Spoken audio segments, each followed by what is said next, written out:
जिंदाबाद। जय मां भवानी। मिर्ची राजी सामने आ जाओ।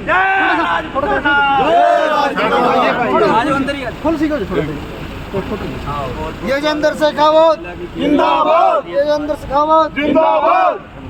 जय राजपूताना। आज का ये जो चुनाव है, ये चुनाव एक बार फिर सनातन और सनातन के विरोधियों के बीच में ये चुनाव हो। एक तरफ भारतीय जनता पार्टी नरेंद्र मोदी जी के नेतृत्व में काम करती है, जो इस भारत की सनातन संस्कृति और सभ्यता का सम्मान और इसके मानबिंदुओं का मान और सम्मान बढ़ाने के लिए काम कर रही है। और दूसरी तरफ कांग्रेस के नेतृत्व में काम करने वाला वो गठबंधन। अब कांग्रेस के नेताओं के बयान आपने सुने होंगे।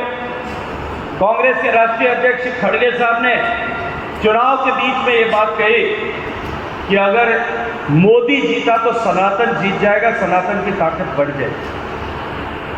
कांग्रेस के बड़े नेता, इस देश के गृह मंत्री रहे, विदेश मंत्री रहे, वित्त मंत्री रहे, पी चिदम्बरम, उनके पुत्र ने यह बयान दिया, जो सांसद है, कि सनातन संस्कृति जहर के समान है, इसको तुरंत इस देश से समाप्त होना चाहिए। उन्हीं के गठबंधन के एक हिस्से, जो तमिलनाडु में सरकार है, डीएमके की सरकार के मुख्यमंत्री का बेटा और जो सरकार में खुद मंत्री है, उस मंत्री ने एक कार्यक्रम में, जिस कार्यक्रम का अनायास कहीं स्टेटमेंट नहीं दी, जिस कार्यक्रम का शीर्षक ये था, जिस कॉन्फ्रेंस का जिस उद्देश्य के साथ आयोजित किया गया था, abrogation of Sanatan from India, Bharat से सनातन को किस तरह से समाप्त किया जा सकता है, इस शीर्षक वाले संगोष्ठी में उसने भाषण देते हुए कहा कि ये सनातन कोरोना के जैसा है, ये सनातन कैंसर के जैसा है, ये सनातन धर्म डेंगू के जैसा है, और इन बीमारियों को जिस तरह से समाप्त होना चाहिए, उस तरह से शीघ्रता से सनातन संस्कृति को समाप्त होना चाहिए। मैं आज इस मंच पर खड़े होकर के क्षत्रिय परिवार के बीच में एक बात कहना चाहता हूँ। जिस संस्कृति को बचाने के लिए 2000 साल तक हमारे पूर्वजों ने कुर्बानी दी, उस संस्कृति को मिटाने के लिए जो लोग कल्पना लेकर के सामने खड़े, क्या हमारा खून इतना पतला हो गया कि हम अपने व्यक्तिगत छोटे छोटे विषयों को लेकर के या फैलाई गई किसी एक भ्रांति को लेकर के आज हम सनातन संस्कृति को मिटाने की कल्पना करने वालों के साथ खड़े होने की या जो है कल्पना भी कर सकते हैं। गजनी आए और उसके बाद में गुलाम आए और उन सब के बाद में एक लंबी श्रृंखला के बाद में इस 2000 साल के इतिहास में मुगल इस भारत में आए। मुगलिया सल्तनत के भी लगातार लगभग 300 साल के इस इतिहास के बाद में अंग्रेज, डच और फ्रांसीसी इस देश में आए और सबने अपने अपने तरीके से, अपने अपने तौर तरीकों से, तलवारों की धारों के आधार पर, की ताकत के आधार पर इस देश की सनातन संस्कृति को मिटाने के लिए, निस्त नाबूद करने के लिए, पद्दलित करने के लिए हमले किए। लेकिन हमारे पूर्वज वो इतने समर्थ थे कि अपने भुजाओं की ताकत के आधार पर अपने सिर दे दे करके उन्होंने इस सनातन संस्कृति को बचा करके, इसके सम्मान को बचा करके रखा। आज अगर भारत में ये सनातन संस्कृति जिंदा है, मैं जिम्मेदारी के साथ में कहता हूं कि हमारे पूर्वजों के पुरुषार्थ के चलते हुए जिंदा है। अगर इस देश में हिंदुत्व है और इस देश में हिंदुत्व बचा हुआ है तो वो क्षत्रियों के बलिदान के चलते हुए बचा हुआ है। मैं जिम्मेदारी के साथ में ये बात कहता हूं। मध्यकालीन भारत का इतिहास, औरंगजेब ने जब भारत को हिंदू विहीन कर दूंगा ये संकल्प लेकर के जब प्रयाण किया और उसने देश में जबरन धर्मांतरण का प्रयास किया, कोशिश की, तब मारवाड़ में वीर दुर्गादास राठौड़ ने जिस तरह से कूटनीतिक तरीके से काम किया, एक साधारण राजपूत के घर में पैदा हुआ हुआ व्यक्ति, एक साधारण सिपाही के घर में पैदा हुआ हुआ व्यक्ति अपने सामर्थ्य, अपने बुद्धि कौशल और अपने वीरता के आधार पर उसने इस देश में हिंदुत्व को बचाने के लिए काम किया। मैं जिम्मेदारी के साथ ये बात कह सकता हूँ और इस बात को किसी भी इतिहासकारों के बीच में उस डिबेट में इसको सिद्ध भी कर सकता हूँ। आज का ये जो चुनाव है, ये चुनाव एक बार फिर सनातन और सनातन के विरोधियों के बीच में ये चुनाव हो। एक तरफ भारतीय जनता पार्टी नरेंद्र मोदी जी के नेतृत्व में काम करती है, जो इस भारत की सनातन संस्कृति और सभ्यता का सम्मान और इसके मानबिंदुओं का मान और सम्मान बढ़ाने के लिए काम कर रही है। और दूसरी तरफ कांग्रेस के नेतृत्व में काम करने वाला वो गठबंधन। अब कांग्रेस के नेताओं के बयान आपने सुने होंगे। कांग्रेस के राष्ट्रीय अध्यक्ष खड़गे साहब ने चुनाव के बीच में ये बात कही कि अगर मोदी जीता तो सनातन जीत जाएगा, सनातन की ताकत बढ़ जाएगी।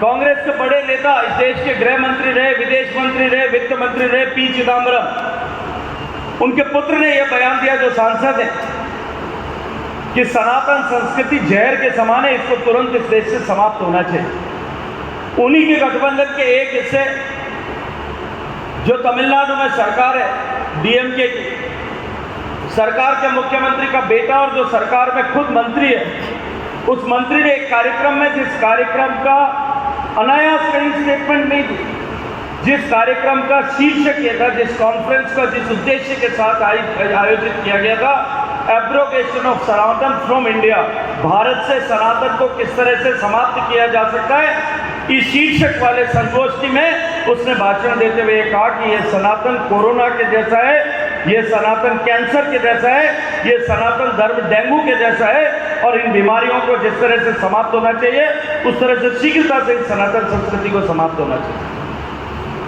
मैं आज इस मंच पर खड़े होकर के क्षत्रिय परिवार के बीच में एक बात कहना चाहता हूँ।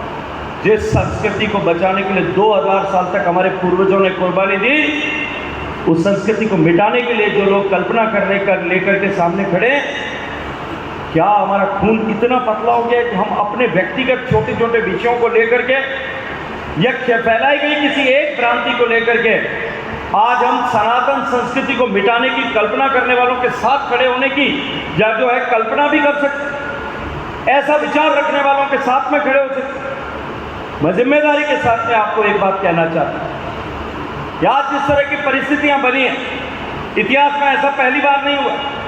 वो याद करिए, महाराणा सांगा का युद्ध आप ही के पड़ोस में हुआ था।